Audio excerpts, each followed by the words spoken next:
মালয়েশিয়ার ভিসা এখনো বন্ধ কেন আপনারা অনেকেই জানেন না। আসল কারণ আজকে আপনাদেরকে আমি পুরোটা ক্লিয়ার করে দিব।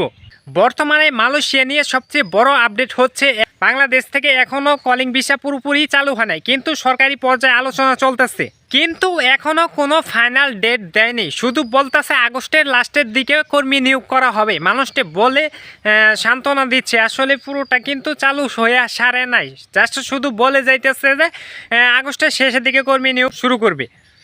আরেকটা গুরুত্বপূর্ণ বিষয় হলো বাংলাদেশের সরকার মালয়েশিয়াকে আবার শ্রমিক নেওয়ার জন্য চাপ দিচ্ছে, ঠিক আছে, কিন্তু এখনো পুরোপুরি ওপেন হয় নাই। হ্যালো গাইস, আসসালামু আলাইকুম, welcome back to new video. আশা করি সকলেই তোমরা ভালো আছো, দেন আমি অনেক ভালো আছি। আজকের ভিডিওটা খুবই গুরুত্বপূর্ণ আপনাদের জন্য, তাই স্কিপ না করে ভিডিওটা সম্পূর্ণ দেখেন। বিশেষ করে যারা মালয়েশিয়া যাওয়ার জন্য অপেক্ষা করতেছেন, ভিডিওটা তাদের জন্য খুবই গুরুত্বপূর্ণ, তাই ভিডিওটি স্কিপ না করে ভিডিওটা সম্পূর্ণ দেখেন, তারপরে গেস করেন, ঠিক আছে।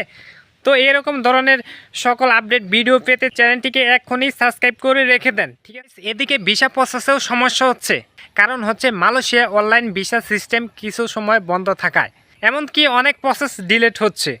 গাইস, আরও বড় খবর হলো মালয়েশিয়া ভবিষ্যতে নতুন নিয়ম আনতে চায়, যেখানে দালাল কমিয়ে সরাসরি কোম্পানি থেকে লোক নেওয়ার পরিকল্পনা করছে মালয়েশিয়া।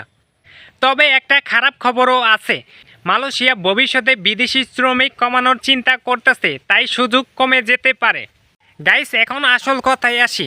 অনেক এজেন্সি বলতেছে মালয়েশিয়া এখন খোলা, এসব 90% ফেক, ঠিক আছে, এ হতে সাবধান।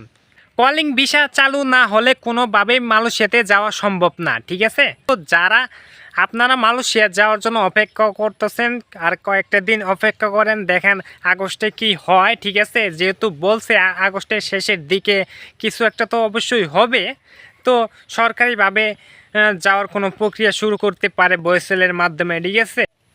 আর আপনি যদি মালয়েশিয়াতে যেতে চান, এখনই কোনো এজেন্সি বা দালালকে কখনো টাকা পয়সা এবং কি আপনার ফাইল টাইল এগুলো জমা দিবেন না, ঠিক আছে। পুরোপুরি ওপেন যখন হবে তখন আপনি জমা দিতে পারেন, সেটা দেখে শুনে যাচাই বাছাই করে, ঠিক আছে। এখনই কোনো এজেন্সিকে পাসপোর্ট বা কোনো টাকা পয়সা লেনদেন করবেন না, ঠিক আছে। পুরোপুরি যখন মালয়েশিয়া ওপেন হয়ে যাবে তখন দেখে শুনে তারপরে আপনারা ফাইল টাইল জমা করতে পারেন। আগে আগস্টের অবস্থা দেখেন, আগস্টের লাস্টে কি হয়, কোন পর্যায়ে যায়, আগে এগুলো দেখেন। ভিডিওটা শেয়ার করে দেন যাতে সবাই সত্যটা জানতে পারে, ঠিক আছে। এরকম ধরনের আপডেট পেতে, ঠিক আছে, চ্যানেলটিকে এখনই সাবস্ক্রাইব করে রেখে দেন। এখানে সকল ধরনের ইনফরমেশন এই চ্যানেলে আপনারা পাইবেন, ঠিক আছে। দেন আবার দেখা হচ্ছে নতুন কোনো আপডেট ভিডিওতে। আল্লাহ হাফেজ।